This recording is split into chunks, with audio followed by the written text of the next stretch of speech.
بسم اللہ الرحمن الرحیم۔ السلام علیکم ناظرین، اپنی نیکسٹ ویڈیو کے ساتھ آپ کو ویلکم کرتا ہوں اپنے اس چینل میں۔ امید ہے آپ سب خیریت سے ہوں گے۔ آج کافی معلوماتی ویڈیو ہے، اس میں کافی باتوں کا ذکر کروں گا، خاص طور پہ اس ہفتے میں جو اہم باتیں پوچھی گئیں، ایک تو وہ کچھ نیوز آپ لوگوں کے ساتھ شیئر کروں گا۔ سب سے پہلے تو اسپین، یورپ اور انگلینڈ کی تازہ ترین صورتحال پہ، اس کی طرف صورتحال پہ جانے سے پہلے ایک چھوٹی سی وارننگ آپ لوگوں کے ساتھ شیئر کرتا چلوں کہ امریکہ کی جو میڈیسن ایجنسی ہے اور جو میڈیکل ایجنسی ہے سب سے بڑی FDA، اس نے ایک بڑی وارننگ جاری کی ہے یورپین ویکسین کے بارے میں۔ انہوں نے کہا ہے کہ جتنے لوگوں کو لگائی گئی ہے اس میں سے 12% کے ریزلٹس ایسے آئے ہیں کہ ان کے دل کی جو جھلی ہوتی ہے، یعنی کہ جو اوپر قدرتی طور پہ ایک پروٹیکشن کے لیے اللہ تعالیٰ نے بنایا ہوا ہے ایک خول، اس میں سوزش آ رہی ہے۔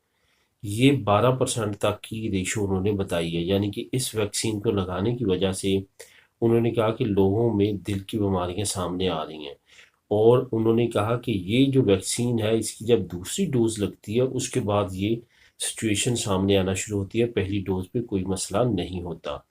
تو اس پہ انہوں نے وارننگ جاری کیا کہ جو میڈیسن ایجنسیز ہیں یورپی یونین کی، اور خاص طور پہ جو کمپنی بنا رہی ہیں اس کو ویکسین کو، ان کو چاہیے کہ اس پہ مزید تحقیقات کرے اور مزید اس کو بہتر کرنے کی کوشش کرے۔ باقی دوستو، یورپ، اسپین اور انگلینڈ کی صورتحال انڈر کنٹرول ہے، لیکن کیسز جو ہیں کچھ ایریا میں بڑھنا شروع ہوئے ہیں۔ اگر اسپین کی بات کریں تو بارسلونا میں کچھ کیسز بڑھ رہے ہیں، میڈرڈ میں کیسز بڑھ رہے ہیں، اوپر سے جو ماسک کی پابندی ہے وہ بھی کل سے ختم کر دی گئی ہے اوپن ایریا میں، تو اس کی وجہ سے کچھ نیگیٹو رزلٹس آ سکتے ہیں۔ یہ یاد رہے کہ اسپین نے ابھی 50% اپنی وہ بھی پہلی ڈوز کمپلیٹ کی ہے 50% آبادی کے لیے، تو ابھی دوسری ڈوز رہتی ہے، اس کے بعد 75% تک پہنچنا ابھی ایک سنگ میل ہے۔ ہو سکتا ہے کہ اس گرمیوں کے سیزن میں جیسے حکومت نے اعلان کیا ہے کہ وہ اس کو کمپلیٹ کر لیں گے، لیکن فی الحال 50% اور وہ بھی فرسٹ ڈوز کے لیے یہ بہت کم ٹائم تھا جب یہ ماسک کی بندی ختم کر دی گئی۔ اب ہو سکتا ہے کہ اس کے رزلٹس کے طور پہ کچھ مزید جو ہے کیسز انکریز ہونا شروع ہوں۔ یہی ماہر جو صحت ہے ان کا بھی یہی کہنا تھا کہ اسپین کی حکومت نے اور خاص طور پہ اٹلی کی حکومت جو 28 کو کل کرنے جا رہی ہے، اور فرانس کی حکومت، انہوں نے جلد بازی کیا ماسک کو ختم کرنے کے لیے، کیونکہ ان کی ابھی بڑی پاپولیشن رہتی ہے جنہوں نے ابھی تک ویکسین نہیں لگوائی۔ باقی جہاں تک بات ہے سفری معاملات کی، سفری معاملات جہاں تک انگلینڈ کی بات ہے تو ریڈ لسٹ کنٹریز کی جو نئی اپڈیٹ آئے گی وہ اب 19 جولائی تک پوسٹ پون ہو چکی ہے۔ 19 جولائی کو کنفرم ہو جائے گا کون کون سے ملک جو ہے وہ ریڈ لسٹ سے نکل رہے ہیں، اور اگر حالات بہتر ہوتے رہے تو امید ہے کہ بہت سارے ملک جو ہیں وہ ریڈ لسٹ سے نکل جائیں گے۔ اگر حالات ایک مرتبہ پھر خراب ہوتے ہوئے نظر آئے تو ہو سکتا ہے کہ ریڈ لسٹ ابھی مزید ویٹ کرنا پڑے۔ بہرحال اب اوور آل جو ہے وہ کنڈیشن کافی بہتر ہوتی ہوئی نظر آ رہی ہے۔ کچھ ممالک جن کو نکال دیا گیا ہے ریڈ لسٹ سے، یلو لسٹ سے گرین لسٹ میں ڈال دیا گیا ہے، اگر تو آپ کے پاس یورپین پاسپورٹ ہے تو آپ ان ایریاز کو یوز کرتے ہوئے جا سکتے ہیں انگلینڈ میں، اور بچ سکتے ہیں کارتین وغیرہ سے اپنے گھر میں، ہوٹل میں، اور کیونکہ اب وہ ممالک جو ہے وہ گرین لسٹ میں آ چکے ہیں، تو اس وجہ سے اس وے کو بھی استعمال کر سکتے ہیں، بہت سارے لوگ استعمال کر بھی رہے ہیں۔ ادروائز آپ ویٹ کریں نیکسٹ جو ٹائم پیریڈ ہے اس کا، تاکہ اس وقت جو ہے وہ ریڈ لسٹ میں آپ کی کنٹری کو بھی نکال دیا جائے اور آپ وہاں سے ڈائریکٹ فلائٹ لے کے آ سکیں۔ فی الحال جو کنڈیشن نظر آ رہی ہے وہ یہی ہے کہ 19 جولائی سے پہلے کچھ بھی اچھی خبر انگلینڈ کی طرف سے ریڈ لسٹ کے بارے میں آتی ہوئی نظر نہیں آ رہی۔ باقی یورپی یونین کا وہی ہے کہ آپ نے 14 دن پہلے ویکسین لگوانی ہے، اس کے بعد آپ آ سکتے ہیں، کوئی اس کے علاوہ بڑی پرابلم نہیں ہے، بڑی رکاوٹیں نہیں ہیں۔ اب بات کرتے ہیں کہ انگلینڈ کتنی عرصے کے بعد نیشنلٹی دیتا ہے۔ کافی دوستوں کی طرف سے یہ بات سامنے آئی ہے اور پوچھا گیا، تو یہاں پہ میں آپ کو بتاتا چلوں کہ میں یہاں پہ جو آپ لوگوں کے ساتھ ڈسکس کروں گا وہ ہے، اگر کوئی EU سیٹلمنٹ اسکیم کے تحت جاتا ہے انگلینڈ میں اور اس کو پری سیٹلمنٹ اسٹیٹس مل جاتا ہے تو وہ کتنے عرصے میں نیشنلٹی لے سکتا ہے۔ نیشنلٹی کی طرف جانے سے پہلے آپ کو یہ بتاتا چلوں کہ اسپین دنیا کی ان ممالک میں شامل ہے جو بہت سارے ملکوں کے ساتھ ڈبل نیشنلٹی معاہدہ نہیں رکھتا۔ یہ اگر معاہدہ رکھتا ہے تو ان ممالک کے ساتھ رہتا ہے جو کبھی اسپین کی کالونیز رہے ہیں، جیسے فلپائن، ساؤتھ امریکن کنٹریز۔ ان ممالک کے ساتھ اس کا ڈبل نیشنلٹی کا معاہدہ ہے۔ نہ صرف معاہدہ ہے بلکہ ان کے باشندوں کو بہت جلدی اپنی نیشنلٹی دے بھی دیتا ہے۔ تو اس وجہ سے اب اسپین کے اگر آپ بات کریں انگلینڈ جا کے چینج کروانے کی یا ڈبل نیشنلٹی رکھنے کی، تو ایسا ممکن نہیں ہے۔ اگر آپ انگلینڈ کی نیشنلٹی رکھتے ہیں تو آپ کو اسپین کی نیشنلٹی چھوڑنی پڑے گی۔ یہ یہاں پہ بتاتا چلوں کہ جیسے آپ کو اسپین کی نیشنلٹی ملتی ہے تو آپ کے پہ واجب ہے کہ پاکستان کی نیشنلٹی 2 سال کے اندر اندر چھوڑنی پڑتی ہے، ورنہ آپ کو سزا کے طور پہ جرمانہ ہو سکتا ہے یا دوسری آپ کو پنشمنٹ مل سکتی ہے۔ اسی طرح اسپین کی نیشنلٹی اگر آپ کسی اور ملک میں جا کے اس ملک کی نیشنلٹی لے لیتے ہیں جو اسپین کے ساتھ ڈبل نیشنلٹی معاہدہ نہیں ہے، تو پھر آپ کو اسپین کی نیشنلٹی 3 سال کے اندر اندر چھوڑنی ہوتی ہے۔ ان پوائنٹس کو آپ نے ذہن میں رکھنا ہے تاکہ آنے والے وقت میں آپ پریشانی سے بچ سکیں۔ 3 سال کے اندر اندر آپ نے اسپینش نیشنلٹی چھوڑنی ہے، پھر آپ دوسرے ملک کی نیشنلٹی لے سکتے ہیں جس کے ساتھ ڈبل نیشنلٹی معاہدہ نہیں ہے۔ تو اس وجہ سے جب آپ انگلینڈ میں جاتے ہیں تو اس خوش فہمی میں نہیں رہنا کہ آپ دونوں رکھ سکتے ہیں، آپ کو اسپین کی چھوڑنی پڑے گی۔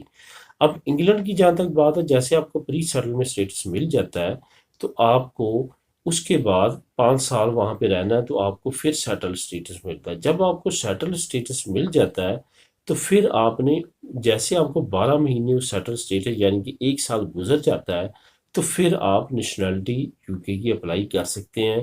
وہ پھر جتنا بھی ٹائم لگتا ہے وہ ویری کرتا ہے آپ کی ویریفیکیشنز پہ، تو اس کے بعد جو ہے آپ کو انگلینڈ کی یو کے کی نیشنلٹی دے دی جاتی ہے۔ یہ نیشنلٹی جو ہے یہ آپ کو تقریباً ٹوٹل 7 سال میں انگلینڈ کی نیشنلٹی مل جاتی ہے۔ اس کے بعد آپ بات کرتے ہیں یورپین سیٹلمنٹ اسکیم والوں کے لیے ایک اچھی جو ہے وہ استعمال کیا جا رہا وے، اس کو یوز کرتے ہوئے اگر یورپین سیٹلمنٹ اسکیم میں جانے والے اپنے رشتہ داروں کو دوسرے ممالک سے بلوانا چاہتے ہیں، میں یہاں پہ یہ نہیں کہوں گا یورپ سے باہر سے بھی، تو کچھ لوگ اس وے کو استعمال کر رہے ہیں۔ اگر تو آپ کے ریلیٹیو وہاں پہ ہیں جن کو پری سیٹلمنٹ اسٹیٹس مل چکا ہے یا سیٹل اسٹیٹس ہے ان کے پاس یا ایون پاسپورٹ ہے، تو وہ اس طریقے کو استعمال کر سکتے ہیں۔ وہاں پہ بزنس شروع کرتے ہیں لوگ، بزنس شروع کرنے کے بعد آپ اسپانسرشپ بھیجتے ہیں، ورک پرمٹ بھیجتے ہیں اپنے ریلیٹیو کو۔ اسپیشلی پری سیٹلمنٹ اسٹیٹس میں اگر آپ کا بلڈ ریلیشن یورپ کے اندر ہے اس کے لیے بہت زیادہ فیسلٹی رہے گی۔ جو اب نہیں پہنچ سکتے، جن کو ابھی ابھی پاسپورٹ ملا ہے، نیشنلٹی ملی ہے یورپی یونین کے کسی ملک کی، تو اب وہ نہیں پہنچ سکتے، تو لیکن ان کا کوئی نہ کوئی ریلیٹیو بھائی انکل یا اس طرح کوئی وہاں پہ پہنچ چکا ہے اور اس کو پری سیٹلمنٹ اسٹیٹس مل چکا ہے، تو اگر وہ وہاں پہ کاروبار اپنا کرتا ہے، کاروبار شو کرواتا ہے، تو بہت آرام سے اپنے ریلیٹیو کو یورپ سے وہاں پہ پرماننٹلی بلوا سکتا ہے ورک پرمٹ پہ کام کے لیے۔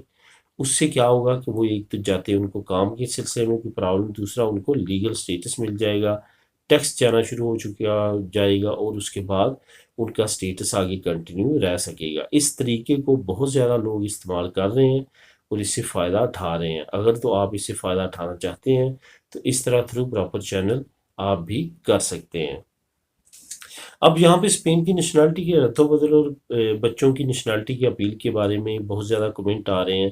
رد و بدل پہ میں نے پہلے کافی ویڈیو میں بات کی ہے، لیکن ایک مرتبہ پھر رد و بدل جو ہے جیسے کوالیفیکیشن پہ جا کے پھر واپس سٹیٹس جاتا ہے آفیسیال پہ، پھر جو ہے کوالیفیکیشن پہ آتا ہے، تو اس میں جو کیا پرابلم ہے یہ بہت کمنٹ آتے ہیں کیونکہ تمام کی چینجنگ ہو رہی ہے۔ اس کا سب سے بڑی وجہ جو ہے وہ آپ کی کریکٹر سرٹیفکیٹ کی جانچ پڑتال ہوتی ہے۔ آپ کے کریکٹر سرٹیفکیٹ 2 ملکوں سے بنتے ہیں، ایک آپ کی ہوم کنٹری سے، دوسرا آپ جہاں پہ رہتے ہیں یعنی کہ اسپین میں یہاں کی متعلقہ صوبے سے، پھر آپ کو نیشنل لیول پہ۔ اب نیشنل پولیس جو ہے وہ ایک تو آپ کی ویریفیکیشن کرتی ہے، اس کے بعد جو گواردیا اربانا کا سینٹرال ہے میڈرڈ میں، وہ وہاں سے ویریفیکیشن کی جاتی ہے۔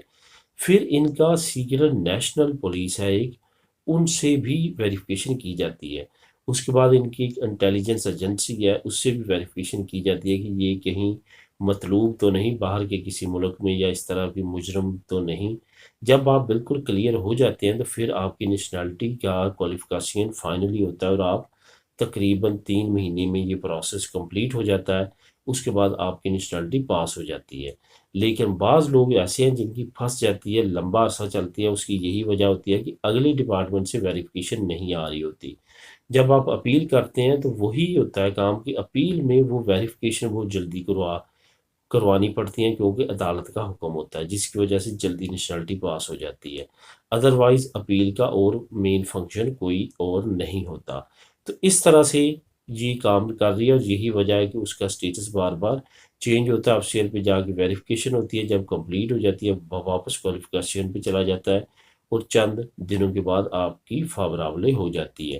بچوں کی نیشنلٹی سے ریلیٹڈ اپیل کی بات کی گئی ہے۔ جو بچے یہاں پہ پیدا ہوتے ہیں، عمریں کم ہے ان کا نہ تو کریکٹر سرٹیفکیٹس کی ویریفیکیشنز ہوں گی، نہ ہی ان کا جو ہے وہ برتھ سرٹیفکیٹس کی ویریفیکیشن ہوگی، کیونکہ یہاں پہ پیدا ہوئے ہیں۔ تو اس وجہ سے ان کے لیے اپیل میں جانا اس وقت اتنا زیادہ مفید نہیں ہے، کیونکہ سال، سوا سال، 1.5 سال میں ویسے ان کی نیشنلٹیز پاس ہو رہی ہیں۔ اور یہ آپ کے سامنے رزلٹس ہوں گے۔ جنہوں نے رجسٹر سول کے ذریعے جمع کروائی ہیں ان کی لیٹ ہو رہی ہیں، لیکن جنہوں نے ٹیلی میتھی کو کروائی ہیں نئے طریقے کے ساتھ، ان کی نیشنلٹی بچوں کی بھی جلدی جمع ہو رہی ہے۔ اب بہرحال اگر نیشنلٹی سے ریلیٹڈ آپ لوگوں کے ایکسپیرینس ہیں جن کو مل چکی ہے، تو برائے مہربانی لازمی طور پہ کمنٹ میں شیئر کیا کریں، تاکہ مزید دوستوں کو انفارمیشن مل سکے اور ان کو آسرا اور امید مل سکے۔ اس وجہ سے میری یہ ریکویسٹ ہے کہ ویڈیو کے نیچے جنہوں نے جو پروسیس کر کے اپیل کر کے بغیر اپیل کے بچوں کی یا بڑوں کی نیشنلٹی لیا، وہ لازمی طور پہ اپنا ایکسپیرینس شیئر کریں۔ تو دوستو یہ تھی آج کی انفارمیٹیو اور نیوز ویڈیو۔ ملیں گے نیکسٹ ویڈیو میں نئی نیوز اپڈیٹ کے ساتھ۔ اللہ حافظ۔